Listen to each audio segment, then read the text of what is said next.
ولكن من شرح بالكفر صدرا فعليهم غضب من الله ولهم عذاب عظيم.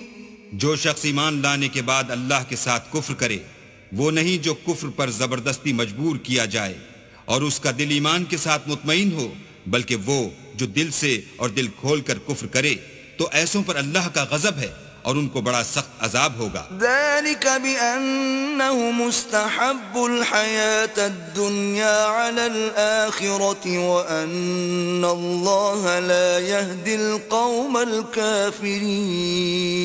یہ اس لیے کہ انہوں نے دنیا کی زندگی کو آخرت کے مقابلے میں عزیز رکھا اور اس لیے کہ اللہ کافر لوگوں کو ہدایت نہیں دیتا. أولئك الذين طبع الله على قلوبهم وسمعهم وأبصارهم وأولئك هم الغافلون. یہی لوگ ہیں جن کے دلوں پر اور کانوں پر اور آنکھوں پر اللہ نے مہر لگا رکھی ہے اور یہی غفلت میں پڑے ہوئے ہیں. لا جرم أنهم في الآخرة هم الخاسرون. کچھ شک نہیں کہ آخرت میں خسارہ اٹھانے والے ہوں گے.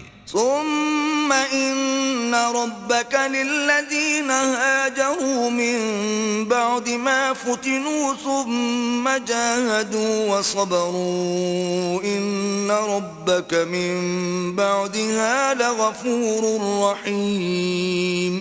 پھر جن لوگوں نے ایذائیں اٹھانے کے بعد ترک وطن کیا پھر جہاد کیے اور ثابت قدم رہے تمہارا پروردگار ان کو بے شک ان آزمائشوں کے بعد بخشنے والا اور ان پر رحمت کرنے والا ہے. يوم تأتي كل نفس تجادل عن نفسها وتوفى كل نفس ما عملت وهم لا يظلمون. جس دن ہر متنفس اپنی طرف سے جھگڑا کرنے آئے گا اور ہر شخص کو اس کے اعمال کا پورا پورا بدلہ دیا جائے گا اور کسی کا نقصان نہیں کیا جائے گا. وضرب الله مثلا قرية كانت آمنة مطمئنة يأتيها رزقها رغدا من كل مكان فكفرت بأنعم الله فأذاقها الله لباس الجوع والخوف بما كانوا يصنعون. اور اللہ ایک بستی کی مثال بیان فرماتا ہے کہ ہر طرح امن چین سے بستی تھی، ہر طرف سے رزق با فراغت چلا آتا تھا، مگر ان لوگوں نے اللہ کی نعمتوں کی ناشکری کی تو اللہ نے ان کے اعمال کے سبب ان کو بھوک اور خوف کا لباس پہنا کر ناشکری کا مزہ چکھا دیا. وَلَقَدْ جَاءَهُمْ رَسُولٌ مِّنْهُمْ فَكَذَّبُوهُ فَأَخَذَهُمُ الْعَذَابُ وَهُمْ ظَالِمُونَ. اور ان کے پاس انہی میں سے ایک پیغمبر آیا تو انہوں نے اس کو جھٹلایا سو ان کو عذاب نے آ پکڑا اور وہ ظالم تھے.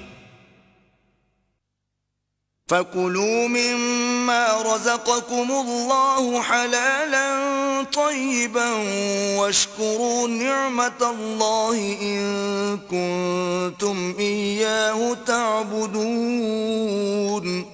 بس اللہ نے جو تم کو حلال طیب رزق دیا ہے اسے کھاؤ اور اللہ کی نعمتوں کا شکر کرو اگر اسی کی عبادت کرتے ہو. انما حرم عليكم الميتة والدم ولحم الخنزير وما أهل لغير الله به فمن اضطر غير باغ ولا عاد فإن الله غفور رحيم.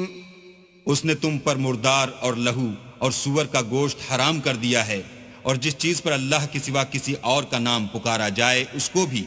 ہاں اگر کوئی ناچار ہو جائے تو بشرطے کہ گناہ کرنے والا نہ ہو اور نہ حد سے نکلنے والا تو اللہ بخشنے والا مہربان ہے. ولا تقولوا لما تصف ألسنتكم الكذب هذا حلال وهذا حرام لتفتروا على الله الكذب إن الذين يفترون على الله